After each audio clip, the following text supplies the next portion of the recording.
What's up, Airsofters? This is the Specna Arms EDGE AEG. The Specna Arms EDGE series of AEGs provides a tremendous amount of features for its value. This particular model here is a replica of the classic M4A1 variant.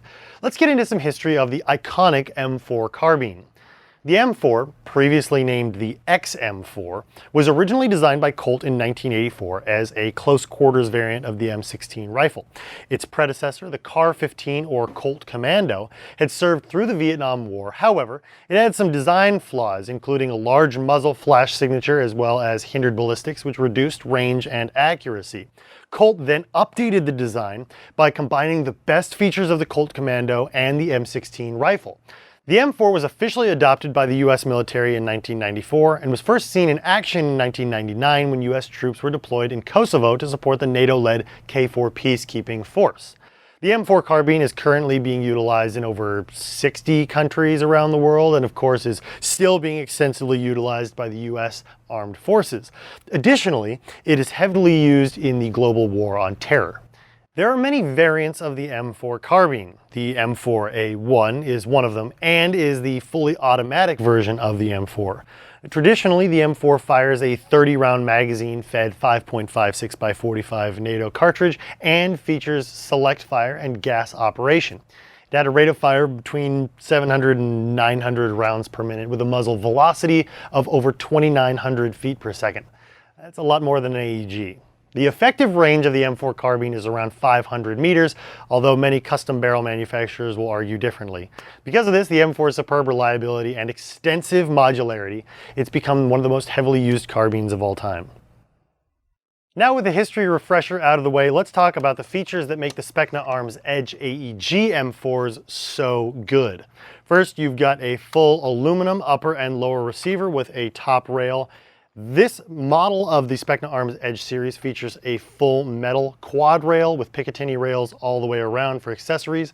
Included are 2 rail covers as well as a fixed front sight, a full metal barrel, and behind that we also have a full metal buffer tube. Additionally, you have some nylon fiber reinforced polymer accessories or furniture, including the multi-position retractable crane stock and the motor grip. Nice feature about the polymer motor grip is that it is quick access, so you can remove your motor quickly, although motor height adjustments will still need a tool to do so. Up front, we also have a removable vertical grip that can be adjusted anywhere along the rail and a flip-up rear sight. Now, some of the included accessories may change depending on the model, but on this version, that's what it comes with. Getting into the internals and what makes the EDGE series such a great AEG for any budget is the ORION Gearbox, which is reinforced and has really nice upgraded parts right out of the box, including their ESA quick spring change system, which we'll look at in just a minute. It comes with a 6.03 millimeter inner barrel as well as a rotary style hop-up unit, which can be adjusted by pulling back on the charging handle.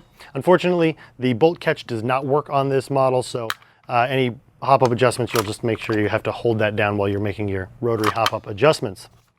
Included in the ORION Gearbox is a 380 FPS-ish spring, which is great for outdoor shooting, but included in the box is an M90 spring, which will drop it to about 310 FPS, great for going indoors, and with the ESA quick spring change, it's a breeze to go in and out without having to disassemble the entire gearbox. At the time of this recording, connected to the ORION Gearbox is the Gate X-ASR MOSFET. Now that one is wired into the buffer tube where your battery compartment is. To gain access to that, you're going to pop off the back cover of your stock or remove your stock completely if you'd like. Pull this back section here, and that'll give you a view of the wiring. You can simply pull the wiring, which gives you a view of the MOSFET unit. Now, we recommend LiPo batteries with these because they can handle it and it'll give you a little bit better performance. The one that we liked using in our reviews for this is the Matrix 1000 milliamp 11.1 volt battery. Now that fits perfectly in your buffer tube and wires beautifully together with that MOSFET. They're pre-wired to DINs or T connectors if you prefer. Make sure that when you're tucking it back in, you're somewhat strategic with the placement of your wires so that you can replace this cap easily, and then you can reinstall the rubber stock pad. Like so. Taking a look at the ORION Gearbox internals, we see a reinforced gearbox shell. You'll notice that it's not a CNC finished internal, but shouldn't cause any problems with reliability or longevity of use. You'll also notice an appropriate amount of grease. Next, you'll see a piston with a steel tooth rack, as well as a piston head with 2 O-rings, one for air seal, the brown, and the smaller black one for centering. This helps to prevent scratching on the inside of the cylinder and the preservation of a good air seal. Following up, we've got an aluminum nozzle with an O-ring, again for better air seal. Interesting note, the ball bearing exists on the piston head as well as on the spring guide, giving you free motion of the spring throughout the travel of the piston. Here you'll also see the aluminum cylinder head, also with 2 O-rings for good air seal. 8mm ball bearings are used throughout, and steel gears with an included sector delay clip for improved feeding. And of course, the gate X-ASR MOSFET. To gain access to the ESA quick change spring system, you'll need to remove your buffer tube. This can be performed by using a long Phillips head screwdriver, removing the retention screw, sliding the buffer tube off to the rear. This gives you access to the quick change spring guide, which can be rotated like so. Once removed, the spring can be removed, changed for a different spring, and the reinstallation process is simply the reverse of removal. Once again, welcome to the Evike.com shooting range. I've got my ANSI rated eye protection on, and we're here testing the Specna Edge series of AEGs. As you know, it's an M4 pattern rifle, so ergonomics wise, anybody that's familiar with shooting an M4 or AR-15 is going to feel right at home. You have several features on the variety in this series, including different lengths of handguards, different styles of handguards, different barrel length options, and different stock options. This one has a retractable multi-position stock. This is great because it allows you to perfectly fit it for your body type. Personally, I like to extend my stocks out to just about the inside of my elbow. That gives me a comfortable position and allows me to manipulate it on my arm one-handed if I'm doing other things with my other arm or other hand. Up on this model, we've got a Picatinny rail handguard that gives you 4 positions for accessories, 2 of which the sides are covered by rail covers. They're easily removable, and it comes with a removable vertical grip. Vertical grip can be positioned anywhere along there, and you got plenty of room for flashlights and lasers and things like that. You have a full-length top rail up top as well, where we've attached an accessory optic. Again, this is all personal preference. We think this one looks really good on here and works really well. In terms of fire selector controls and manipulation, this is a single-sided select fire switch / safety, so you have safe, semi-auto, and fully automatic fire, which is great for right-handed shooters. If you're a lefty, you're just going to have to make those switches with your left-hand thumb.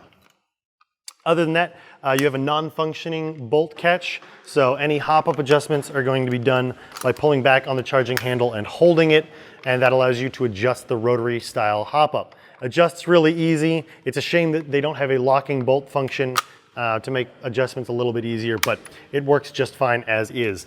Again, your magazine release is going to be done after you insert your magazine by depressing the mag release button here and removing the magazine. Other than that, it's a pretty comfortable rifle to shoot. It sounds nice and it functions well, so let's get to the test. Now we're going to do a FPS and RPS, or rate of fire, test. For this test, we're using 0.20 gram BBs. Now, depending on where you're playing, whether it's indoor, outdoor, whether you have a lot of wind or not, that BB weight's going to vary. So you might find that stepping up to a 2.5 or maybe even a 2.8 is great for outdoors, but a little overkill for indoors, when a 2.0 is just fine and costs you less money.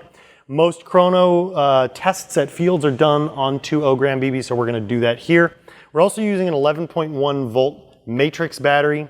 This is, because of its MOSFET, compatible with both 7.4 and 11.1 volt LiPo batteries, as well as a whole host of NIMH batteries if you so choose. But if you're looking to replicate the performance here, you'll want to choose an 11.1 like a matrix battery that fits in the buffer tube perfectly alongside the MOSFET. So let's go ahead and set up for our FPS test.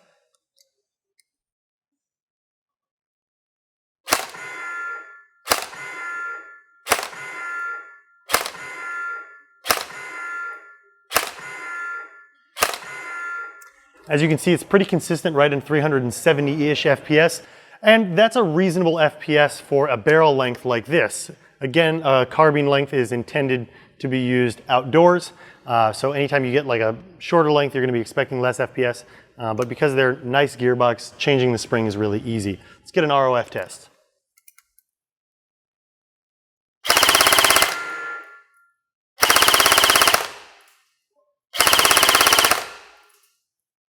Again, we're looking at about 16 to 17, 16.8 on our test here in terms of rounds per second. With 11.1 volt battery, that's pretty good. I would say that's closer to like a realistic rate of fire as opposed to a super high speed rate of fire. Again, with anything that's version 2 compatible, like this TM compatible Specna gearbox, those figures can be changed by upgrading things like gears and stuff like that. But I think right out of the box, with a performance of 370 FPS at 17 rounds per second, you're never going to be at a point where you feel like you're being overshot by more expensive rifles. Because of the overwhelming response we got on our audio demonstrations, we're going to go ahead and do that again here, once at the receiver and at the muzzle end. I would take these at a grain of salt. We have a really nice microphone that gets all of the fine details, so it may sound a little bit different to your ears when you get it. Personally, I feel that the muzzle report or the muzzle end sound profile is a lot more realistic to how it sounds in real life, but we're doing both just for coverage.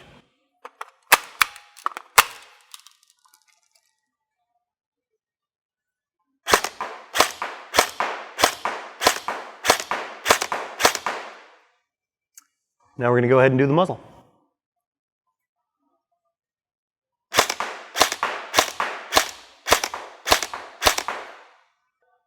And now full auto at the gearbox.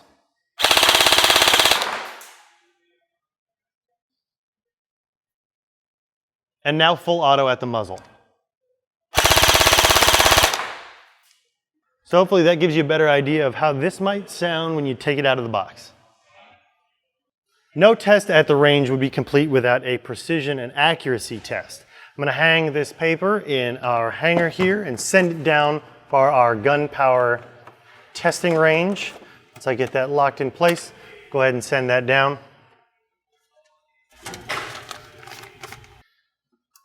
Ready. Now that we're ready to go, I want to make a quick note about precision and accuracy in this instance. Now we've taken this right out of the box, haven't cleaned the barrel, and we did a minor adjustment to make sure that it's shooting straight and the BBs aren't dropping. If you want better precision, better accuracy, clean your inner barrel, you're going to get better, tighter groupings at a farther distance. We wanted to know what it would perform like right out of the box. Let's give it a try. 10, 9, 8, 6, 9, 9, 9, 8, 8, 9, game over. Let's bring it back and take a look.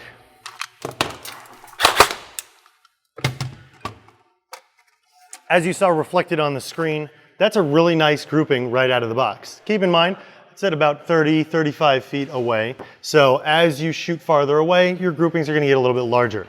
But for a standard game of airsoft play, I'd say that's pretty good. No test would be complete, of course, without full auto. Let's destroy some targets. Ready.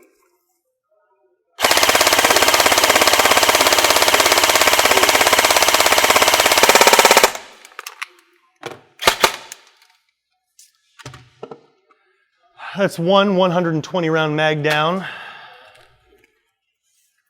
And yeah, I'd say he's dead. With an aluminum alloy receiver, great options for barrel length and handguard choices, nylon fiber reinforced furniture, internals that have incredible performance right out of the box. You are really getting a lot for your money with the Specna Arms EDGE series of AEGs. Pair that with really nice ergonomics, a familiar style in terms of its M4 platform, and you really have a great AEG, both as a starter platform and for any experienced airsofter looking to add another rifle to their arsenal.